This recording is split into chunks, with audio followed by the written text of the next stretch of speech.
Even if your main goal is to build your health coaching business online, sooner or later there will come a time when you are in a position to pitch yourself face to face, like when you're at a conference or when you meet an influencer or potential collaborator, or when you're intentionally approaching other professionals for referrals. These kinds of situations can be wonderful opportunities and can be a very powerful way to take a quantum leap in your business. And what you don't want to do is squander them by stumbling over your words and being like a deer in the headlights. Not to worry, I've got a very simple formula for you to follow that will have you poised and polished the next time you find yourself in this situation. If you're new to my channel, I'm a family doctor and a coach, and I also help other wellness professionals and health coaches on their journey to building a career and a life they love. I work with a lot of health coaches, and it's a pretty common problem not knowing how to pitch yourself properly. Stumbling over your words, I hear about it a lot.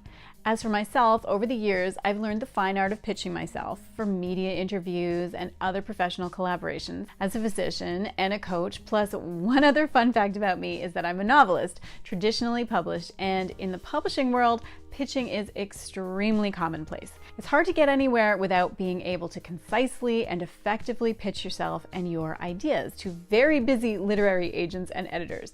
And I have had a ton of practice with this, so this is something I can speak to with a high degree of authority. So let's dive into this topic. Today we're going to go over the 4 pillars of a flawless pitch. Pillar 1, a quick introduction. A key thing to remember is that your pitch is not really about you as much as it is about them, as in the person who is listening, and what you can do for that person. So what I don't want you to do is start off with a long-winded description of who you are and your whole life story. Right off the bat, the person who is listening to you will want to know what's in it for them. And if you start off with an extended backstory, you're probably going to lose them.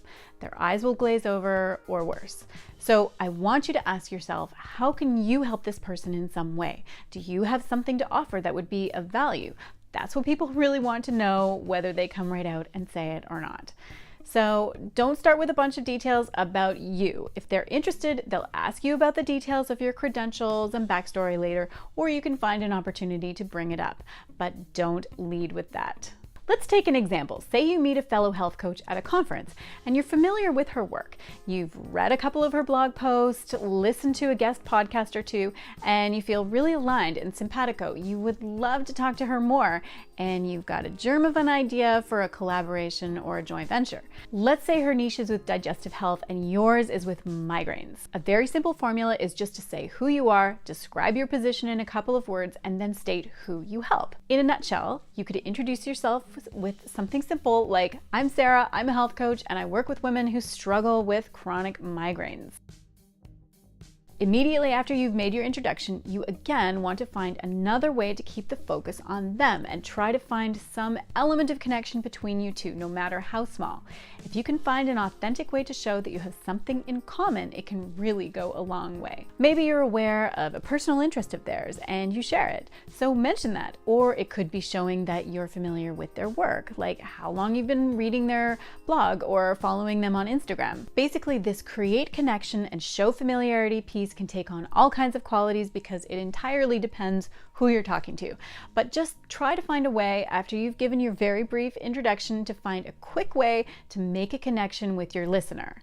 Again, this serves to pull them in, to make them really sit up and listen. Let's stick with the example of a fellow health coach for a moment to demonstrate how this second pillar would sound. It might be you saying something like, I understand you work with clients with digestive issues, and I listened to your podcast about that topic a couple of months ago.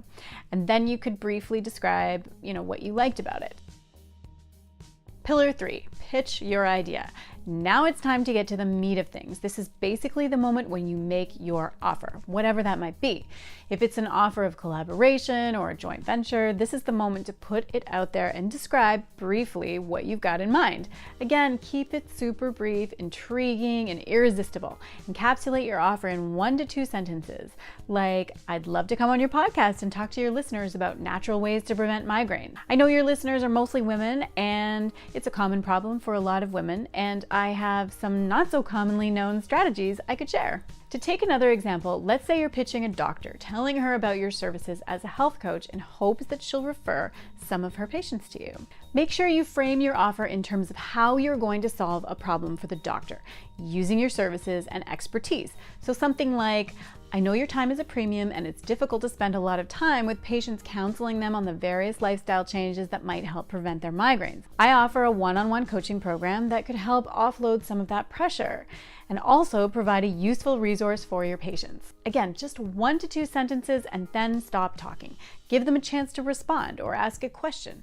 When I was learning how to do media interviews, one of the things that was emphasized was talking in sound bites. Give your piece that should hopefully intrigue or hook and then leave it. Let the interviewer follow up with something else.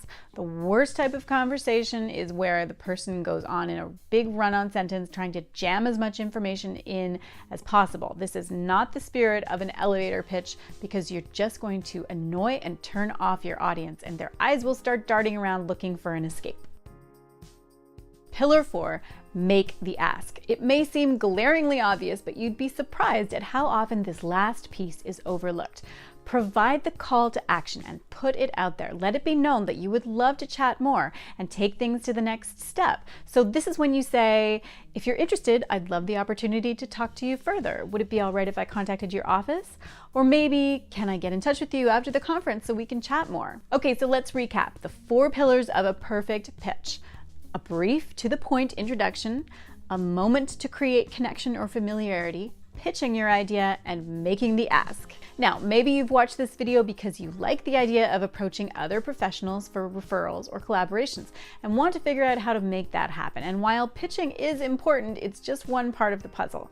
If you're intrigued by the idea of getting referrals from doctors in particular, then you may be interested in my guide for health coaches on how to get MD referrals. I'll put a link to that in the description box below. Okay, that does it for today. I hope you found this video helpful. Don't forget to hit the like button and be sure to subscribe so you're notified every time I release a new video. Thanks for watching. See you next time.